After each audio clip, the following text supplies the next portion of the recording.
Le territoire qui porte aujourd'hui le nom de la République démocratique du Congo est peuplé depuis au moins 200 000 avant Jésus-Christ environ. Il y eut de grands États centralisés sur ces territoires comme les Congo, Songé, Kuba, Garengaz, Lunda et l'Empire Luba. Les Européens ne reconnaissent la région qu'en 1482-1483 avec la découverte de l'embouchure du fleuve Congo par le marin portugais Diego Cao. Les royaumes Congo est alors à son apogée. À partir de 1879, l'explorateur Henri Morton Stanley explore l'intérieur du futur pays pour le compte du roi de Belge Léopold II. Au cours de la conférence de Berlin entre 1884 et 1885, ce dernier parvient à faire reconnaître aux autres puissances européennes sa prise de possession du Congo. C'est le début de la colonisation. Le secteur contrôlé prend le nom d'État indépendant du Congo, bien qu'il soit en fait la propriété personnelle de Léopold.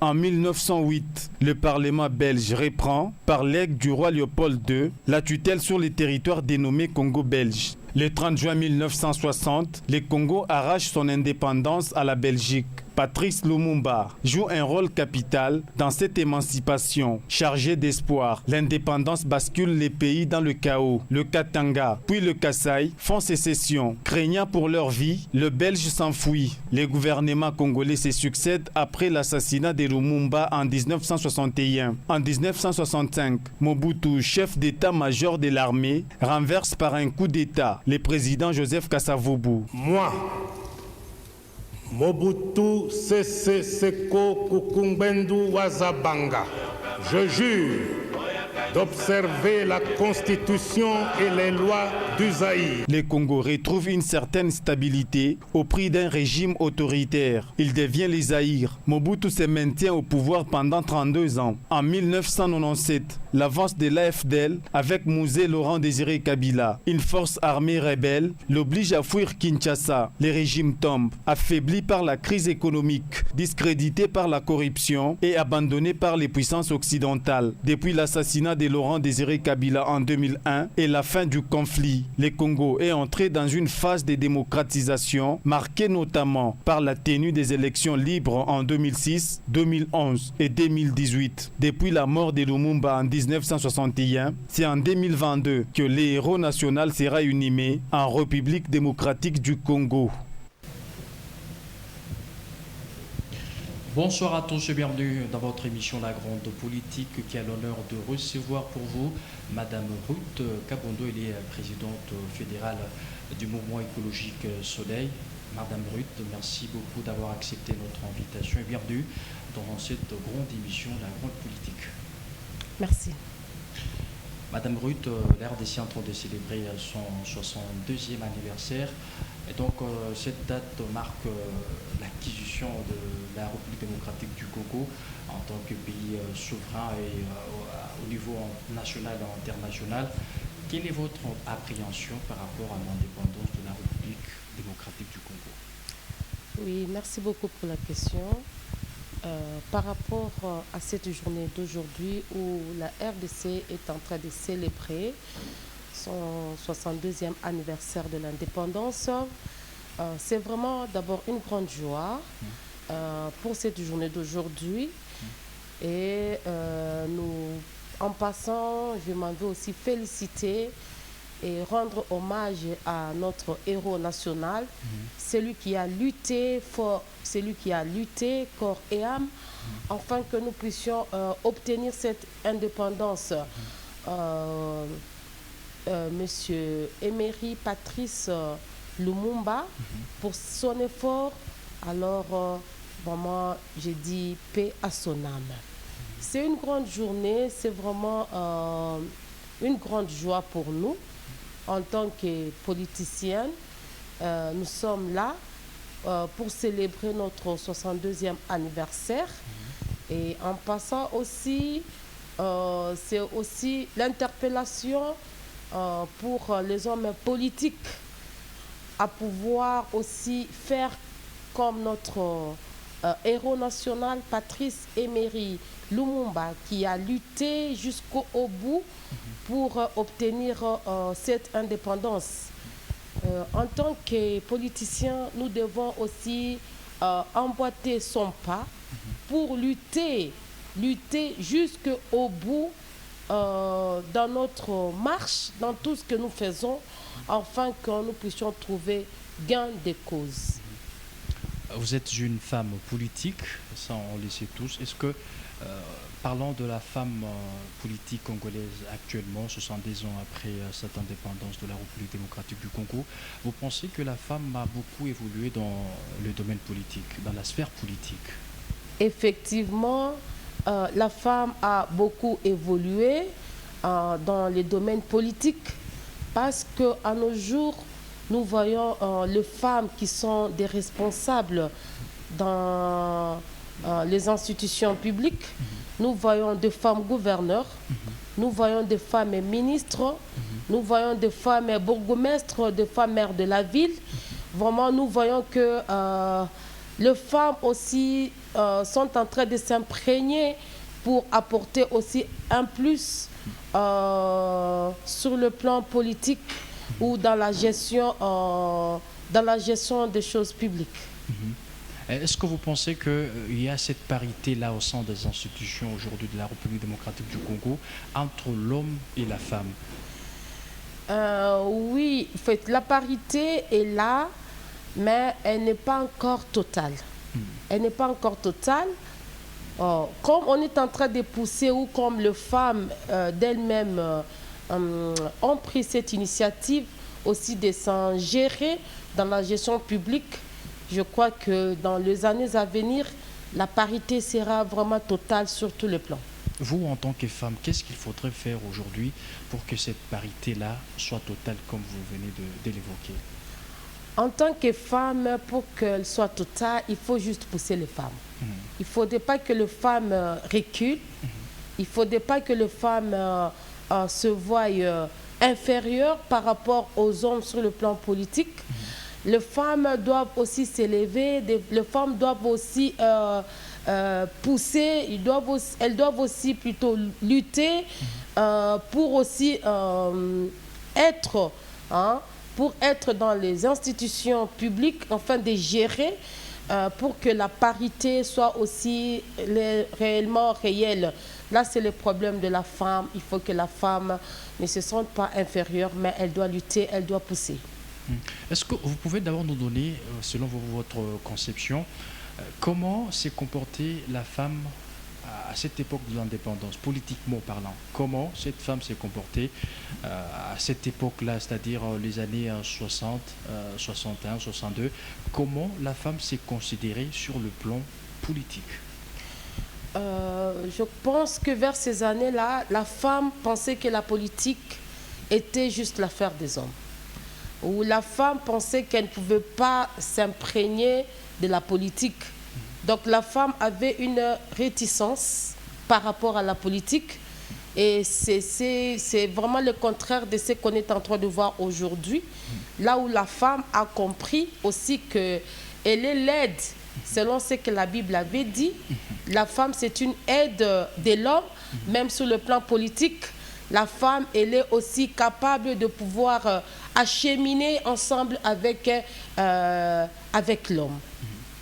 Est-ce que vous pensez que c'est le niveau de l'éducation aujourd'hui qui a fait en sorte que la femme puisse parvenir au niveau atteint, les niveaux que la femme a atteints aujourd'hui? Vous pensez que c'est beaucoup plus avec le domaine éducatif qui a beaucoup plus évolué de ce côté-là pour que la femme aujourd'hui se sente un peu plus à l'aise dans la politique?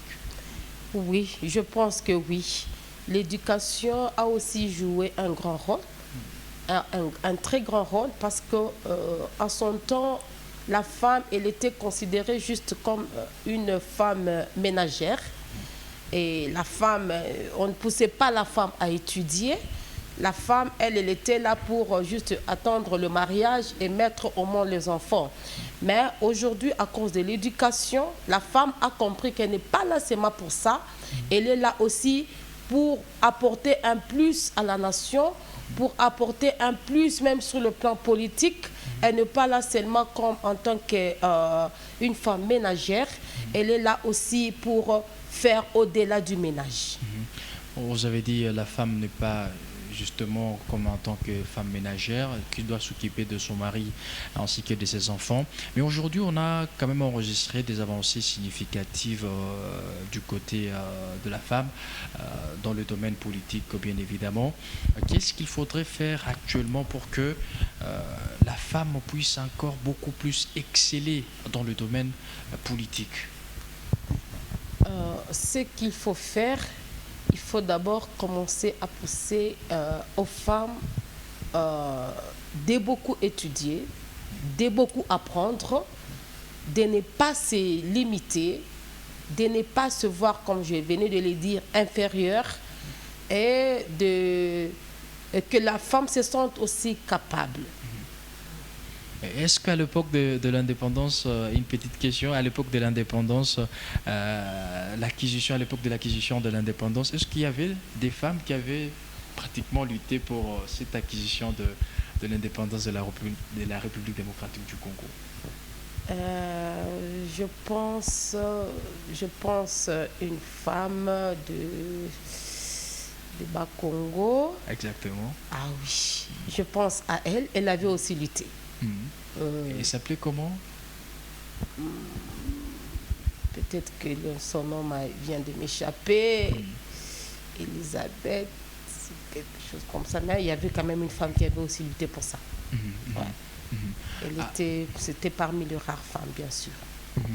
Alors nous sommes petit à petit en train de nous acheminer vers la fin de la première partie de votre émission La Grande Politique, une émission qui vous parle de différentes actualités politiques, des partis politiques également, ainsi que de regroupements. Madame, indépendance de la République démocratique du Congo, qu'est-ce qu'il faudrait faire pour que la RDC puisse s'émanciper davantage? Ce qu'il faudrait faire est qu'il faudrait que nos politiques puissent aussi lutter comme l'a fait notre héros national Patrice Emery Lumumba. Nos politiques doivent lutter pour l'intérêt de la nation. Parce qu'aujourd'hui, nous voyons nos politiques qui sont en train de lutter pour leur propre intérêt ou pour l'intérêt de leur famille, au lieu de lutter pour l'intérêt de la nation. Or, si nous sommes en train de lutter pour notre propre intérêt, nous serons vraiment limités. Aussi, au moment où nous avons l'intérêt que nous sommes en train de chercher, nous allons croiser le bras. Nous n'allons pas pousser notre lutte. Mais si nous luttons pour l'intérêt de la nation, nous allons aller avec notre lutte jusqu'au bout pour trouver gain de cause, afin que la nation puisse aussi en profiter. Madame Ruth, est-ce qu'on peut avoir la raison pour laquelle aujourd'hui les politiques courent toujours derrière leurs intérêts personnels, privés? Quelle est la raison fondamentale aujourd'hui, puisque la situation devient beaucoup plus récurrente aujourd'hui et la plupart des politiques sont toujours derrière leurs intérêts? Qu'est-ce qui fait en sorte que les politiques puissent se comporter de la sorte? Moi, je pense que c'est peut-être par manque d'amour de la nation, par manque d'amour de la population.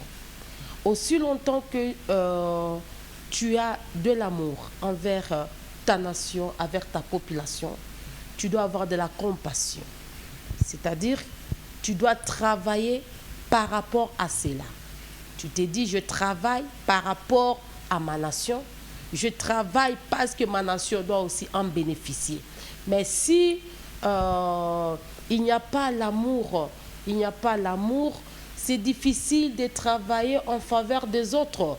Là, on est en train de travailler en faveur de nous-mêmes. Nous devons vraiment cultiver un véritable amour afin que nous puissions réellement travailler pour l'intérêt de la nation. Je rappelle que nous recevons pour vous Madame Ruth Kabonto, elle est présidente fédérale du parti Écologie Soleil. Madame Ruth, deuxième partie de cette émission, comment se porte le parti? Merci beaucoup pour la question.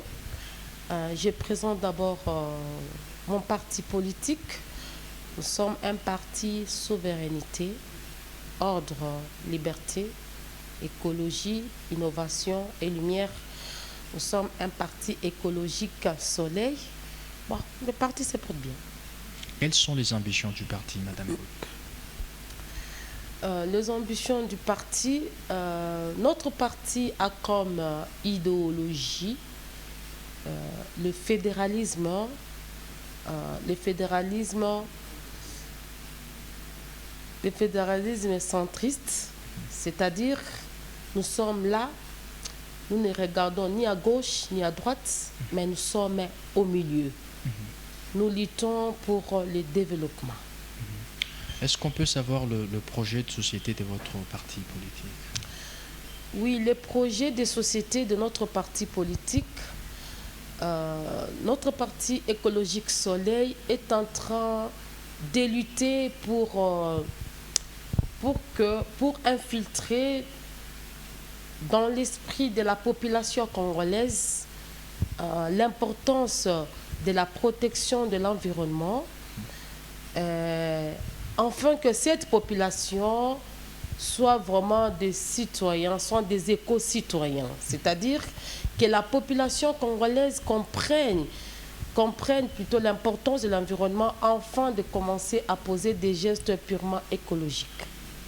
Ça, c'est vraiment notre projet de société. En quoi votre parti politique est-il différent des autres partis? Notre parti politique est différent des autres partis parce que nous sommes d'abord des écologistes. Nous sommes là, nous sommes en train de lutter pour la protection de notre planète et nous sommes là pour combattre la pollution sous toutes ses formes.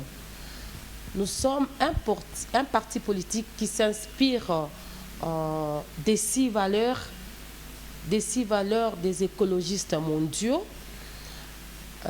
Entre autres, je peux vous citer quelques valeurs. Entre autres, la sagesse écologique,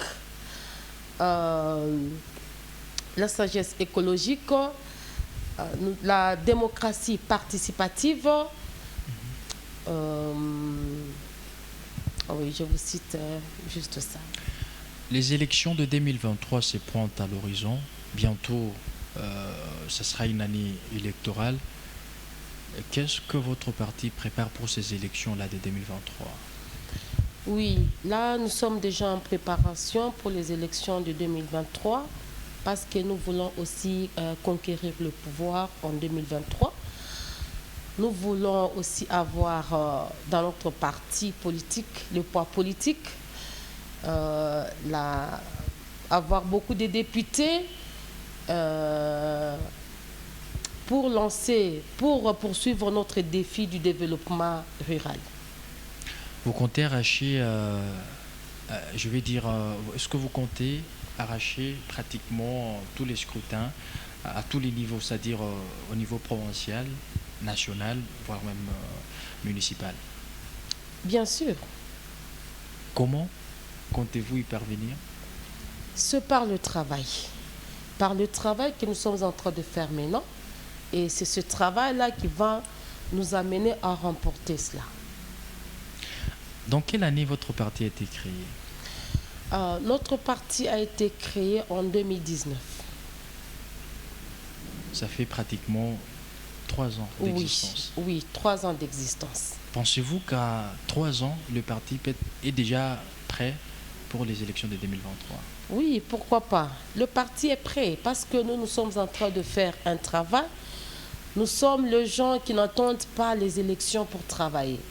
Nous sommes déjà en train de travailler, nous sommes sur terrain. C'est pour cela que je vous ai dit que nous sommes des écologistes. Donc, il y a déjà les travaux que nous sommes en train de faire et on n'a pas besoin d'attendre les élections. Nous sommes déjà prêts, nous nous préparons pour ça. Alors, vous avez parlé de l'écologie. En quoi consiste l'écologie au sein de votre parti politique? Au sein de notre parti politique, comme je venais de vous le dire, nous sommes un parti écologique. Et notre lutte, nous sommes là, nous défendons la couleur verte. Nous luttons contre la pollution. nous défendons la protection de la planète, la protection de notre environnement, et qui est très très important. Et nous défendons aussi la biodiversité. Nous sommes en train de finir cette émission, La Grande Politique, cette émission qui vous parle de différentes actualités politiques. Madame Ruth, en dernier mot, en rapport avec tout ce qui se passe à l'est du pays. Un dernier mot par rapport à tout ce qui se passe à l'est du pays. Nous devrions être unis. Nous devrions être un peuple congolais uni pour soutenir les numéros 1, l'autorité suprême de notre FRDC, le garant de la nation qui est son Excellence, le président de la République, Félix Antoine Tshisekedi Tshilombo, et aussi soutenir nos voyants FRDC dans ces combats. Par rapport à l'Est, nous ne devons pas faire la division. Comme on dit, l'union fait la force. Nous sommes tous le peuple congolais. Par rapport à cela, on n'a pas besoin de tendances politiques pour dire que nous sommes de ceci, cela, nous sommes de l'opposition, nous sommes de l'union sacrée. Mais nous avons besoin de l'unité de tout le monde pour affronter cette guerre, pour accompagner notre président de la République dans cette guerre, et nous voyons FRDC.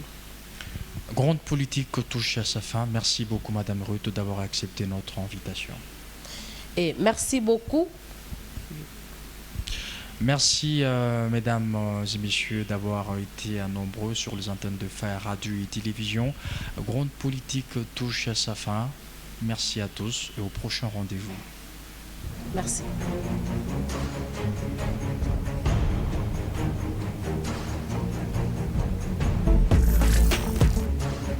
L'actualité politique au cœur d'un décryptage, d'une analyse, d'un débat. Retrouvez vos acteurs politiques pour faire le point sur le fait dont les enjeux politiques sont en détail dans votre magazine qui vous rapproche davantage de la sphère politique qui touche la vie des politiciens. Les questions qui concernent les partis, regroupements et plateformes politiques seront également abordées dans votre magazine La Grande Politique au cœur de la scène et des enjeux politiques de l'heure.